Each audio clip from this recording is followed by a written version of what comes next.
Bien-aimés en Christ, béni soit celui qui nous a accordé ce moment de retrouvailles. Soyez bénis. C'est votre frère, Dr Pichubo Sangue, dans l'émission École ouverte de la parole. Que le Seigneur vous bénisse. Nous continuons avec notre sujet sur n'appeler personne Père sur la terre. Ceci est le troisième numéro, Matthieu 23, verset 9. Nous avons eu à parler du Père dans la foi parce que cela nous a paru important qu'il n'y ait pas de confusion possible entre le Père interdit dans les Écritures et les pères dans la foi. Je ne cesse de les répéter. Le Père au-dessus de tous les pères, c'est Christ, c'est la parole, c'est l'enseignement. Mais les Éphésiens 4 et 11 sont des pères aussi parce que le Seigneur nous a donné la capacité d'engendrer les gens, non par notre chair ni par notre force, mais au moyen de la prédication de l'Évangile. Nous avons dit donc que tout ministre est père, mais dans la manière de travailler, chacun manifestera sa capacité dans la manière dont l'Esprit l'utilise par la puissance de l'Évangile qui engendre. Vous voyez, nous n'allons pas revenir sur tout cela. Comment est-ce qu'on est engendré? Nous avons dit que le Père non seulement engendre par la prédication, c'est-à-dire une parole qui amène les gens à la repentance, à la conversion, les gens reçoivent le Saint-Esprit et les gens sont nés de nouveau par la prédication de la croix. J'avais dit, ce n'est pas parce que quelqu'un a fondé une église qu'il est père. Nous disons et père, bibliquement, celui qui a la sémence. Et la sémence, c'est l'évangile de Jésus-Christ selon la saine doctrine. Parce que quand Dieu a engendré Israël pour qu'il sorte de l'Égypte, il a demandé à ce peuple de manger la pâte avec le pain sans levain. C'est-à-dire là où il n'y a pas la saine doctrine, personne n'est engendré. C'est clair, non? Naaman ne pouvait pas être engendré n'importe où, en se lavant dans n'importe quel fleuve, non. Il fallait être dans le fleuve Jourdain. Et nous nous souvenons que Josué, en passant, y avait laissé les 12 pierres qui nous rappellent les patriarches, mais par rapport à notre alliance, qui nous rappellent les apôtres. C'est-à-dire, quand je dis Naaman engendré, nous avons déjà vu que quand il est sorti, sa peau a été purifiée et est redevenue comme celle d'un jeune enfant. C'est-à-dire que ne peut être père celui qui n'a pas lui-même la saine doctrine, l'évangile authentique, l'évangile vrai. Il a promis aux gens les mariages, les miracles, beaucoup de choses, et les gens sont venus, il est père. Non, non, les gens ne sont pas encore engendrés. Alléluia. Je dis que les malades peuvent être guéris, le paralytique peut marcher, mais spirituellement, les gens ne sont pas encore engendrés. Donc, pour que les gens soient engendrés, il faut qu'il y ait une puissance qui accompagne l'évangile, qui brise les cœurs et qui introduit la sémence de la parole et la personne devient une nouvelle création. Ça, c'est par rapport aux individus. Il faut que je dise, d'ailleurs, parce que je l'avais dit aussi, que papa Soukaka Wanate, Azana Moussala Monene, Moussala ya papa et Souki Nakobotate, il doit aussi encadrer. Tout ça, j'ai expliqué. Et c'est là où j'ai montré, où je martèle encore, pour montrer la différence entre un père et un maître. N'est-ce pas? Je dis qu'un père, c'est un maître. C'est le maître par excellence. Il est le maître parce que c'est par lui que l'enfant doit apprendre les rudiments. Je dis que les rudiments dans la Bible, ce sont les éléments fondamentaux qui constituent la base de l'enseignement. Selon Hébreux, chapitre 6, versets 1 à 3. C'est-à-dire la foi en Dieu.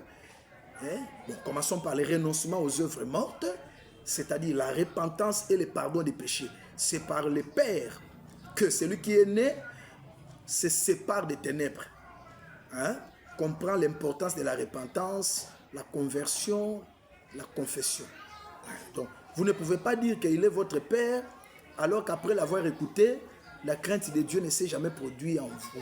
Hein? Vous n'avez jamais compris l'importance de marcher dans la sanctification, d'abandonner les péchés. Non. Donc, ce sont les rudiments du Père. Et le Père enseigne la foi en Dieu. C'est-à-dire la personne qui croit doit connaître qui est Jésus-Christ. Donc, on ne peut pas considérer quelqu'un comme Père alors que lui connaît 3 personnes en Dieu. Vous voyez, hein? Un Dieu le Père, un Dieu le Fils, un Dieu le Saint-Esprit. Une telle personne ne peut pas engendrer les gens parce qu'elle-même n'est pas engendrée. Donc, le Père connaît cette base-là, que ceux qui viennent connaissent qui est Jésus-Christ. Voilà. Qui est Jésus-Christ? Donc, si les gens savent que Jésus, jusqu'à aujourd'hui, c'est l'enfant de Marie, Jésus, il est venu, mais après Jésus, quelqu'un d'autre peut venir. Non, la foi en Dieu, c'est la divinité. Les gens doivent savoir que le seul nom dans cette alliance, le seul nom qui est donné, c'est le nom de Jésus, ainsi de suite. Et ça, ce sont des rudiments. Je suis dans Hébreux 6, 1 à 3. Pour ceux qui nous suivent, nous avons écrit là-dessus. Si vous en avez besoin, vous pouvez nous contacter. Donc, voilà. Donc, nous avons, après la foi en Dieu, nous avons la doctrine de baptême. Donc, les pères, d'ailleurs, nous allons revenir sur le baptême. C'est lui qui enseigne l'importance du baptême d'eau. Parce que quand on est né, on doit passer par les baptêmes. Je dois rentrer par là et revenir. Et il y a aussi les baptêmes du Saint-Esprit. Parce que si vous n'avez pas entendu dire qu'il y a un Saint-Esprit, selon Actes chapitre 19, vous voyez, Paul est arrivé, il trouve les gens, il demande, mais comment? Vous, est-ce que vous avez reçu le Saint-Esprit? Nous n'avons même pas entendu dire qu'il y a un Saint-Esprit. Donc ces gens-là avaient aussi un problème avec la Sainte Doctrine. Le Père parle de l'importance du Saint-Esprit. Il y a aussi les baptêmes de feu, c'est-à-dire, c'est le Père qui montre aux croyants l'importance de porter la croix, les persécutions, les tribulations à cause de cette parole. Ça, ce sont les bases de la foi chrétienne. Et il y a la doctrine de l'imposition des mains. Là où le Père montre aux gens l'importance de servir Dieu. Dans le Saint-Esprit, là-bas, l'imposition des mains, il y a la réception de l'Esprit, il y a l'exercice, beaucoup de services ecclésiastiques, de formation, être un disciple, comment servir Dieu. Les gens doivent le savoir. Et puis, il y a le jugement éternel, la résurrection des morts. C'est-à-dire, dans des fondements, les pères donnent aux gens l'espérance de la vie éternelle, le retour de Jésus-Christ, le jugement dernier.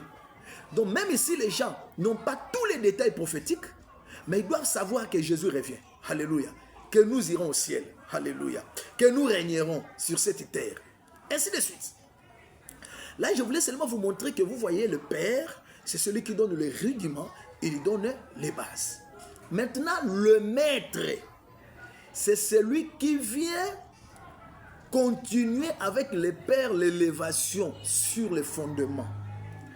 Parce qu'en réalité, le Père ne s'arrête pas là, mais il commence. Mais pour élever, il ne le fera pas seul, avec les autres.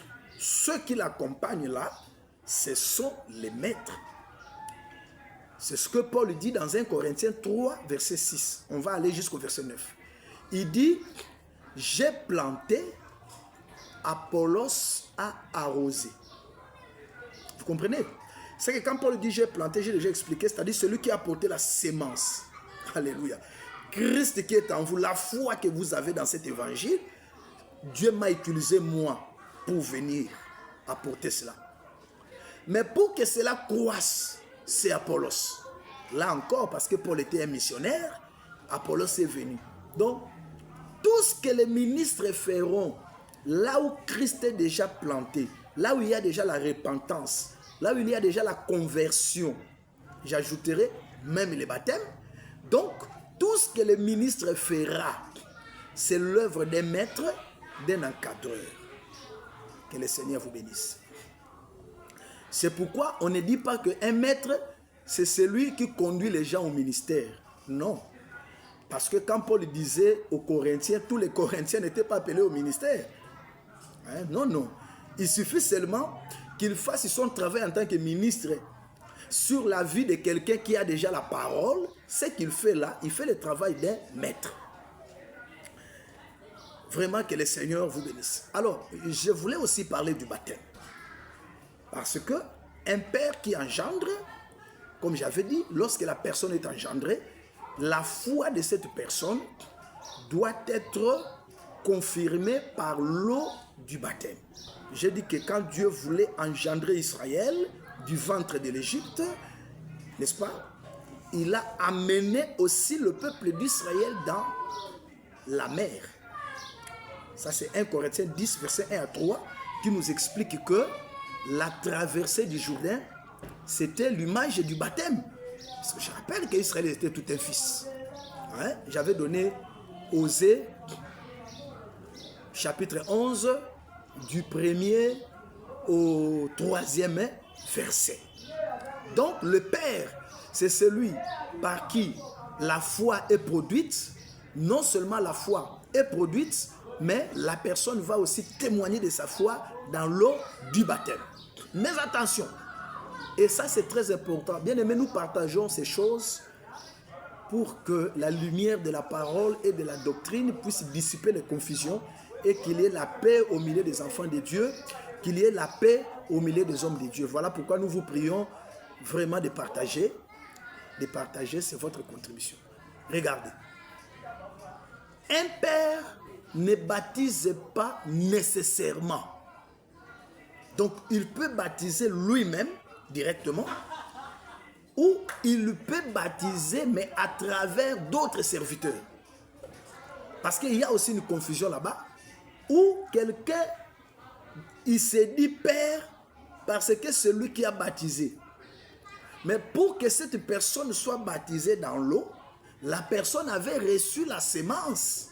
Parce que le baptême d'eau, c'est le témoignage que j'ai accepté la sémence, j'ai reçu la parole. Et je m'engage à cette parole. Or, la réception de la parole est l'œuvre du Père. Amen. Donc, si un autre ministre baptise sans avoir prêché la personne, ce ministre ne devient pas père. Attention, il est père dans le sens général. J'ai déjà dit que tous les ministres sont pères, mais il ne devient pas père dans le sens individuel de cet individu qui reçoit la parole. Voilà pourquoi dans la Bible, vous allez remarquer que les apôtres ne baptisaient pas nécessairement eux-mêmes. Si vous prenez Actes chapitre 10, verset 48, que le Seigneur vous bénisse, vous allez remarquer que dans la maison de Corneille, après avoir prêché la parole, le Saint-Esprit est descendu sur ceux qui écoutaient la parole, mais Pierre qui prêchait ne baptise pas. Il a donné l'ordre, il ordonna que ces gens fussent baptisés au nom du Seigneur Jésus. Parce que vous risquez de nier votre Père parce que vous dites, moi celui qui m'a baptisé ce jour-là, c'était un tel, celui qui est mon Père. Non. Les autres qui baptisent, ils ne font que s'associer à l'œuvre, accompagner Pierre. C'est-à-dire ici, le Père que Dieu utilise pour Corneille et sa famille, c'est l'apôtre Pierre qui a porté la sémence. Alléluia. Mais les autres serviteurs qui accompagnaient Pierre pouvaient baptiser les gens dans l'eau, dans la continuité du service. Parce que l'œuvre de Dieu s'est faite dans l'unité. Même ici, dois-je aussi le rappeler, nous sommes ensemble, mais Yahweh utilise chacun selon sa grâce. Hein? Parce que dans les actes 2, Pierre marchait avec Jean. Mais vous allez remarquer que devant les paralytiques, c'est Pierre qui a pris les devants. C'est que nous sommes tous des ministres, mais nous avons, devant des situations, devant des besoins, nous avons des particularités. Hein? Il y a des endroits où je dois retirer pour que mon frère prenne les devants. C'est ça, non? C'est comme il est écrit dans les Actes chapitre 14, que l'apôtre Paul était appelé, c'était lui qui portait la parole. Permettez-moi de vous dire en passant, il nous est arrivé de prendre ce verset pour créer l'histoire de porte-parole. on prend ces versets-là pour dire que non, voilà, Paul était porte-parole. Non, ça nous y reviendrons. Les jours où nous parlerons de la direction de l'Église. Ces versets-là n'ont rien à voir avec la direction de l'Église. Il n'y en a pas. Ça, c'était la mission. C'est l'œuvre du ministère. C'est que dans le ministère, les ministres peuvent être ensemble, mais il y en a un qui laisse l'autre parler plus. Et lui, il accompagne. C'est que lui, il est fort dans l'enseignement, bon, qu'il parle plus. Et bon, ici, ça demande plus la doctrine qu'il parle. Tout dépend des grâces. Alors, on a constaté que quand il s'agissait de parler, c'est lui qui parlait. C'est pourquoi on l'appelait porte-parole. Ça n'a rien à voir avec un porte-parole de communiquer dans une assemblée locale. Il faut toujours faire attention. C'est pourquoi David avait dit à Salomon, alléluia, quand il rassemblait les matériaux, il a dit, tout ce que je rassemble ici, c'est pour mettre de l'or, là il faut de l'or, de l'airain, là il faut de l'airain, de l'argent, il faut de l'airain. Quand on prend quelque chose hors contexte, et on introduit hier, c'est un problème. Je ferme la parenthèse. Donc, ce n'est pas seulement le cas pour Pierre. Là, je suis toujours dans les baptêmes. C'est aussi le cas pour Paul. Je vous prie de lire 1 Corinthiens, chapitre 1, versets 14 à 15. Là-bas, l'apôtre Paul dit, lui non plus, il n'avait pas l'habitude de baptiser les gens, et notamment chez les Corinthiens. Il a cité les noms de quelques frères. Il dit, bon, j'ai baptisé tel. Je n'ai baptisé aucun de vous si ce n'est tel et tel. Ah, je me souviens, j'ai baptisé aussi tel. Je ne me souviens plus avoir baptisé quelqu'un d'autre. Donc, lui qui a dit aux Corinthiens que même quand vous aurez 10 000 maîtres, vous n'avez pas cependant plusieurs pères. Mais il leur dit en même temps, je ne me souviens pas vous avoir baptisé, si ce n'est 2, 3 ou 4 frères. C'était pour nous dire que, alléluia, un père n'est pas nécessairement celui qui baptise. Un collègue peut baptiser. Un autre frère, disciple peut baptiser. Mais celui qui a engendré, c'est lui qui est le Père. Que le Seigneur vous bénisse abondamment. Bon, sur ce point précis, j'aimerais, bien aimé, parler aussi, là, vous voyez, je parlais du Père individuellement, par rapport à l'individu au croyant. Mais on peut aussi parler du Père par rapport à l'œuvre. Vous voyez comment Paul a parlé aux Corinthiens. Pour Timothée, il lui a parlé individuellement. Onésime, Paul l'a engendré individuellement quand il lui a présenté l'évangile dans la prison, individuellement. Mais pour les Corinthiens, il parle dans la globalité. C'est moi votre Père. C'est moi qui vous ai engendré dans l'évangile. C'est que l'église des Corinthiens avait pour père Paul.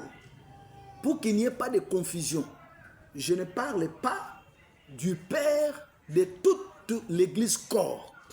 Je parle d'une assemblée locale telle que l'assemblée des Corinthiens qui avait pour père Paul.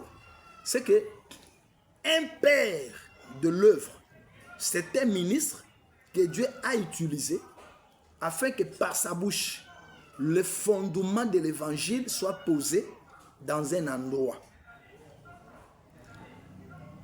Vous comprenez, non? J'ai dit, par sa bouche, le fondement de l'évangile soit posé. C'est-à-dire, il est arrivé quelque part, il a prêché les gens. Parce que je vous ai dit que Dieu n'envoie pas les ministres pour aller fonder des églises. Kofongo là-bas église. Dieu envoie des ministres pour prêcher l'évangile. C'est très important. Parce que c'est la prédication de l'évangile qui engendre les gens et le rassemblement de ces gens devient l'église ou l'assemblée si vous voulez. Que le Seigneur vous bénisse. C'est pourquoi si nous avons le souci des âmes, d'engendrer les gens, il n'y aura pas le conflit des églises. Parce qu'aujourd'hui, nous avons la vision que l'église, c'est une chefferie, c'est un royaume où l'on se contente, où on s'en accapare, puisque nous avons des intérêts. Alors que la mission première même de l'église, c'est de sauver les gens, de gagner les âmes. Voilà pourquoi je disais, lorsque le ministre arrive dans un endroit, il prêche la parole, et que dans cet endroit, il n'y a pas une église du Seigneur, il va rassembler ses disciples, ses croyants de l'évangile. C'est ça la naissance de l'évangile. Pardon, la naissance de l'église. Maintenant, le ministre là qui a prêché, vous vous souvenez de l'apôtre Paul? Je crois avoir noté cette écriture-là, Romains chapitre 5, versets 20 à 21. L'apôtre Paul dit, moi, je me suis fait l'honneur d'annoncer Christ là où il n'a pas été nommé.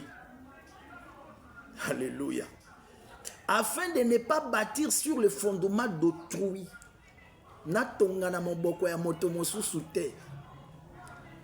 Qu'est-ce que Paul entend? Parce que dans 1 Corinthiens 3, 11, il a dit, personne ne peut poser un autre fondement que celui qui a déjà été posé, savoir Jésus-Christ.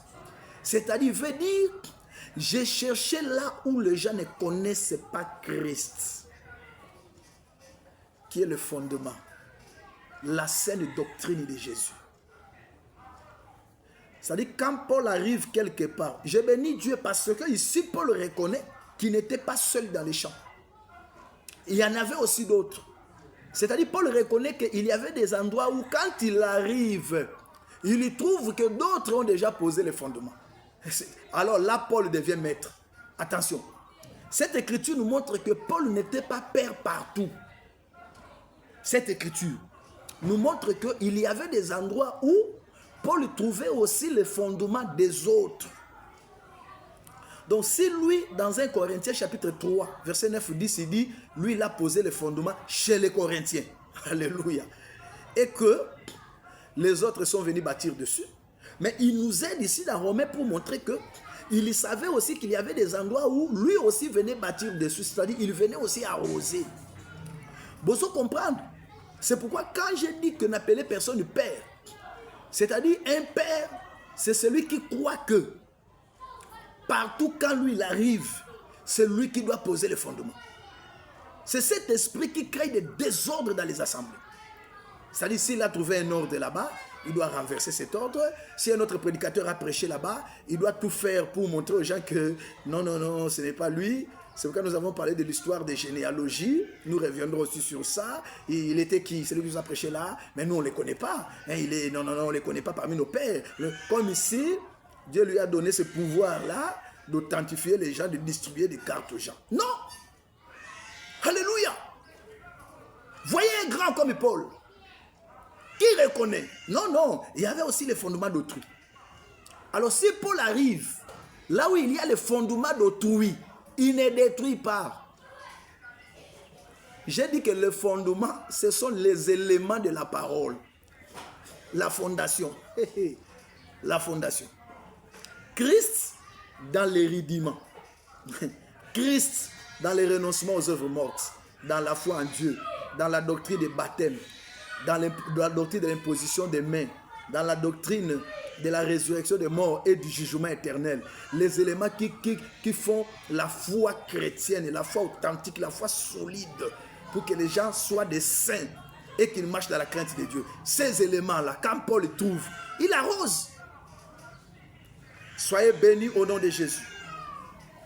Soyez bénis au nom de Jésus. Alors, il reconnaît les fondements d'autrui, mais lui, il dit, lui, il voulait, là où Christ n'a pas encore été nommé, que lui puisse poser les fondements, c'est-à-dire, il voulait partir du néant, que les gens connaissent Christ, que les gens reçoivent Christ, que les gens commencent à apprendre les rudiments du monde. Maintenant, celui qui fait un tel travail, il est un père. Amen. Parce que l'œuvre, une assemblée ou un peuple, c'est aussi un fils. Vous êtes d'accord avec moi? Ouais, moi, je ne pars pas loin. Je suis là dans les mêmes écritures. Nous avons donné Osée chapitre 11, du 1er au 3e verset. Nous avons donné Osée.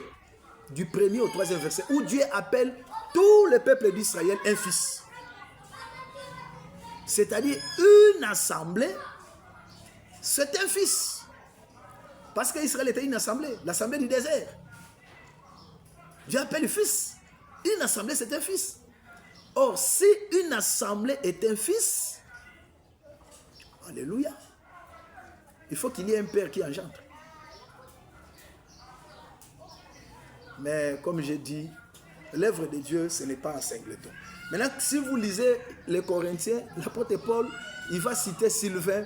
Il dit, Christ qui a été prêché par moi, par Sylvain et par les autres.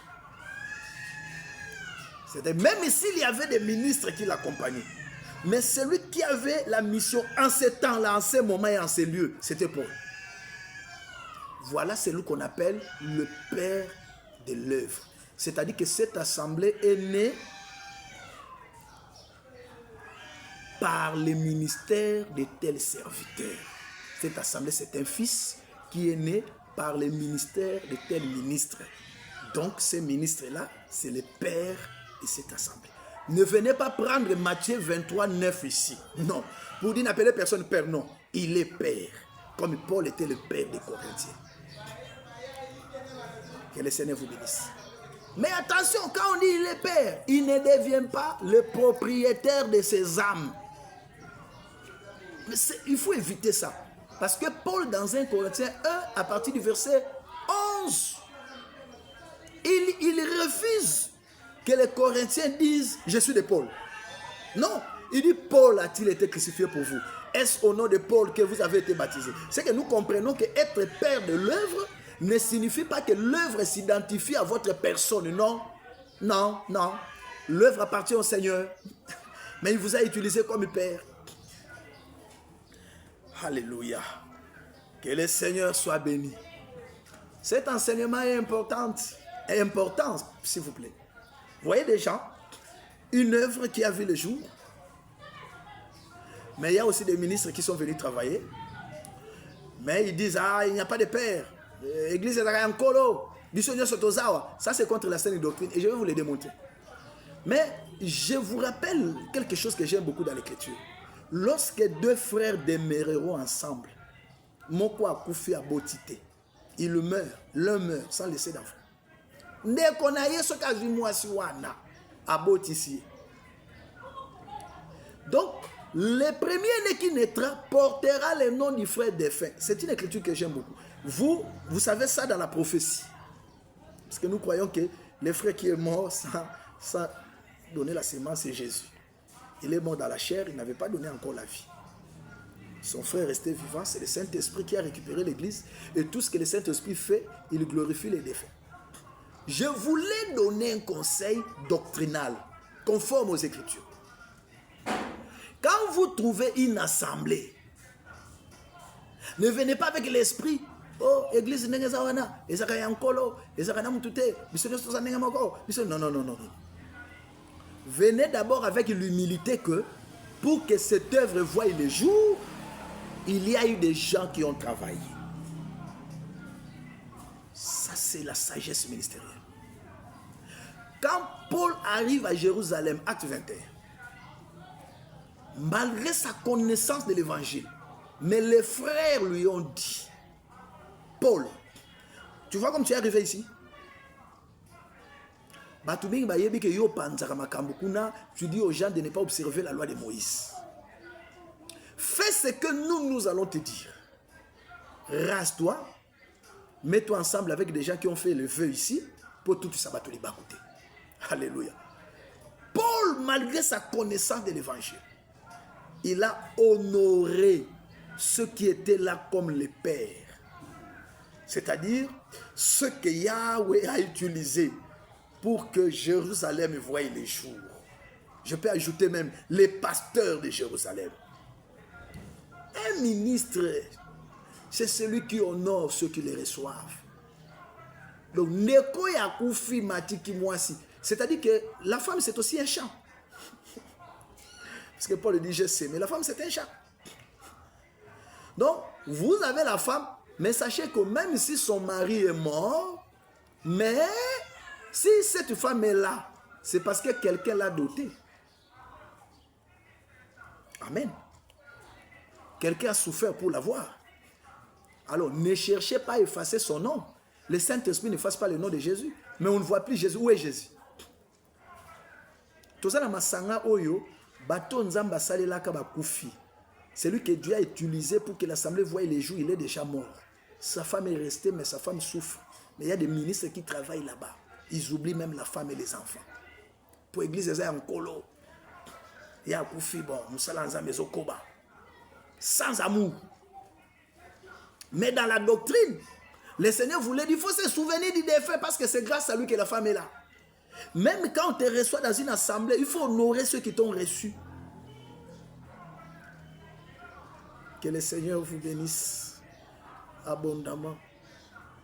Donc là, je voulais tout simplement dire que le père de l'œuvre, c'est le ministre que Dieu utilise pour que l'œuvre voie les jours, mais il n'est pas le propriétaire de l'œuvre. L'œuvre appartient au Seigneur, mais c'est grâce à lui que l'œuvre a vu les jours. C'est-à-dire, la parole qu'il a prêchée et le fondement qu'il a posé vont produire des choses. Les autres ministres viendront arroser, bâtir dessus. Il y aura des ministres qui naîtront, mais lui, il est le Père. Ici, j'insiste pour le respect. Oh, mingezozala, loko l'église de Yesu, loko la mutuana fungola, kendana ye. Non, non. Je démontrerai que selon les Écritures, le père d'un frère ou d'une sœur a des droits. Il y a aussi des devoirs. Je parle maintenant des droits. Le père d'une œuvre a des droits, bibliquement parlant. Cette histoire-là, de dire que on peut l'ignorer. Quand je vais vous parler de droits, ce n'est pas seulement au sens du respect ou de la reconnaissance moralement ou spirituellement. Non. Je veux vous parler même des droits matériellement et financièrement. Cette histoire de dire que cet esprit est diabolique parce que l'apôtre Paul a dit, celui qui travaille, il doit travailler avec la pensée d'y avoir part. C'est-à-dire, on ne sert pas Dieu avec la cupidité, mais on sert Dieu pour la couronne qui nous attend. On sert aussi Dieu dans la pensée que cette œuvre me bénira. Amen.